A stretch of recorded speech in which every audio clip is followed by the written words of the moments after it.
folks, welcome to my How to What channel. Today I'm going to show you what is PayPal.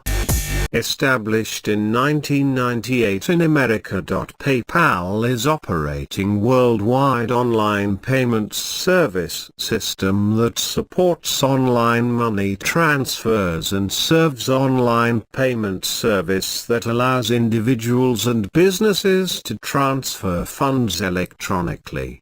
The idea of PayPal is very simple, using encryption software to allow people to make financial transfers between one computers to another. This simple idea has turned into one of the world's primary methods of online payment system. These days most of the people used PayPal for sending or receiving payments for online at eBay and many other websites.